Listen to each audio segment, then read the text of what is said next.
Good morning. I've got the dishwasher running. I loaded it up last night, forgot to turn it on. So that's the noise in the background. Sorry about that. But I'm just so excited about something. I'm gonna get some coffee going here. But you know how I used to take a lot of bird videos? Wait, let me put this in the fridge.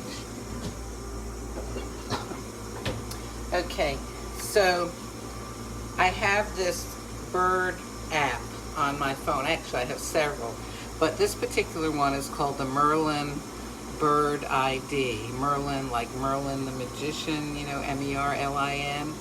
And I'm going to post more about it later, and I might make a video. But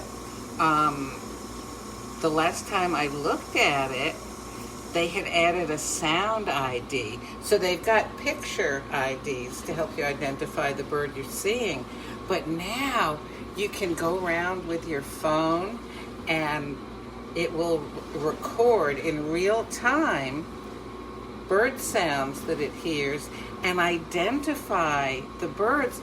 And oh my gosh, you know, the number of birds, I've heard this before and I'm really understanding it so much better now. The number of birds you see is just a small fraction of the number that's actually out there. Oh, let me get some coffee going. I spent such a long time outside. I was walking Grayson and I'm walking around with my phone, you know, and stopping and listening and looking. Oh my goodness. I need some coffee. I need to eat some breakfast. We only went a mile, but it took us a long time because I kept stopping to listen for birds and to look for birds. So I'll give you an example. I'm hearing this bird. You know, I turned on the recording thing. It says it's a red-shouldered hawk. And I saw that, I heard the call, and all of a sudden, when I heard that call, all the other bird sounds stopped. And I saw a couple of birds sitting one on a power pole, another in a tree, and they just stood stock still. And I looked where I saw where the red-shouldered hawk noise was coming from, and I could see way up at the top of the tree this hawk shape just sitting there, silhouetted against the sky. And I knew, oh my gosh, that's what I was hearing. And that's what the birds around were hearing too. And they shut up quick and got real still, I guess, so the hawk couldn't find them. It was so exciting. And then there are bunches of other birds that I did not see, but seeing their names come up was so exciting.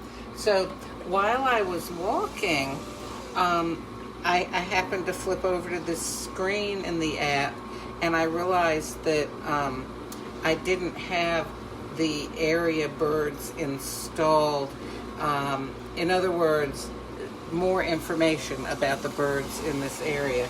So I chose the thing to install that bird pack for the Southeast U.S. because that would give me much more information than what I currently had stored in my phone. I wouldn't have to depend on, streaming it from cyberspace, wherever this information comes from.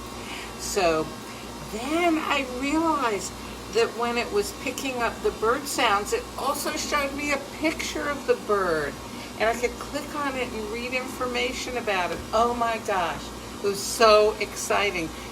When I got back to the house, I stood outside for the longest time, just looking around and holding my phone and listening for birds.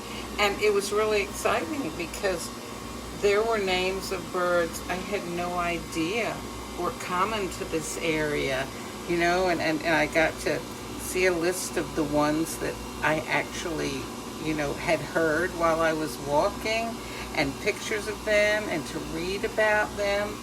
And I mean, it was just really, really exciting. If somebody had told me this before today, I would have said, oh, that's nice. But listen, if you ever outside and listening to birds and you're wondering, what is that bird that I'm hearing? Get this app. It's totally free. It's from Cornell University. And anyway, I'll put more information about it. But the thing is that it just piques your interest. You go, whoa, I never even heard of an eastern phoebe. Or I've heard of a red-tailed hawk. I didn't know there was a red-shouldered hawk. Anyway, and then, of course, right now, birds are migrating. So in your area, there may be birds coming through that don't normally live in your area. Another thing about the app, and then I'll be quiet, I'll drink my coffee. You can choose, for example, there's a page, a screen where you can choose to see a list of the birds most likely to be in your area, or whatever area you want to choose.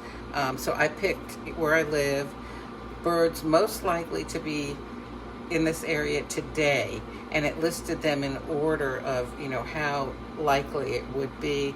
And it was just so exciting. Some of the birds that I heard were not that likely, but most of them, of course, were the usual suspects. The Carolina wren, the tufted titmouse, the northern cardinal, of course, the American crow, and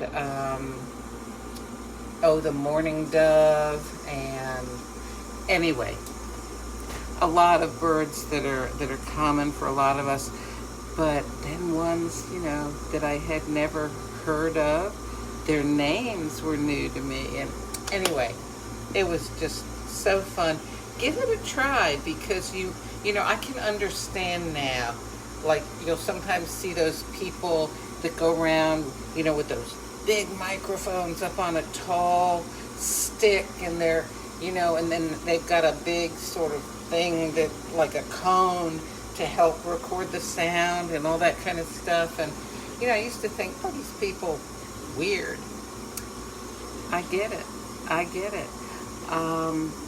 It kind of made me wish I had a pair of binoculars with me, like especially when I saw that red-shouldered hawk.